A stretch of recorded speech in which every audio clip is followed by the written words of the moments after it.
లలితా సహస్రనామంలోని 1000 నామముల అర్థముల గురించి తెలుసుకుందాము.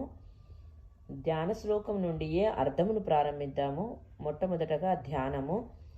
అరుణాం కరుణా తరంగితాక్షీం ధృతపాశాంకుశ పుష్పబాణ చాపాం ధ్యాయేత్ పద్మాసనస్తాం వికసిత వదనాం పద్మపత్రాయతాక్షీం హేమాభాం పీతవస్త్రాం సకుంకుమ విలేపన అలికచుంబి కస్తూరికాం సమందహసితేక్షణాం సకరచాప పాశాంకుశాం. దీని భావము: ఉదయిస్తున్న బాలసూర్యుణ్ణి, అరుణకాంతులు కలిగి కరుణారసములైన విశాల నేత్రములతో ఒక చేతిలో రాగము అనే పాశమును, మరొక చేతిలో క్రోధము అనే అంకుశమును ధరించి, ఎడమ క్రింది చేతిలో చెరకు గడను విల్లుగా ధరించి, కుడి క్రింది చేతిలో పంచతన్మాత్రకలను పుష్పగుత్తిగా ధరించి, అనామాది అష్టసిద్ధులు తనను పరివేష్టించి తనకు సపర్యలు చేస్తుండగా ఆ జగన్మాత శ్రీమాత నా హృదయపీఠమునందు కొలువు కాగా, నేనే ఆ తల్లిగా, ఆ తల్లియే నేనుగా భావిస్తూ వినమ్రముగా నమస్కరిస్తున్నాను.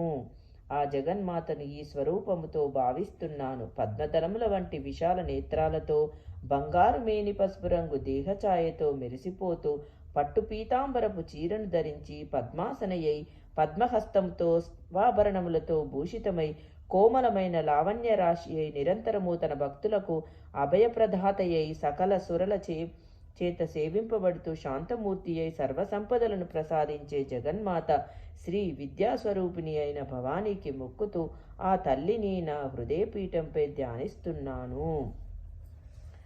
కస్తూరి మృగము యొక్క నాభి నుంచి ఏర్పడిన పరిమళ భరితమైన కుంకుమ ఫాలభాగాన ప్రకాశిస్తుండగా, చల్లని కోటివెన్నెల వంటి మందహాసముతో చల్లని తన చూపులను ప్రసరింపజేస్తూ, ఇక్షుదండము కోదండముగా, పంచతన్మాత్రకములు పూలగుత్తిగా, రాగక్రోధములను పాశ అంకుశములుగా ధరించి అశేష భక్తులను తన మాతృమమతతో పరవశింపజేస్తూ, ఎర్రని రంగు కల పట్టుచీరతో ఎర్రని కెంపుతో కూడిన ఆభరణమును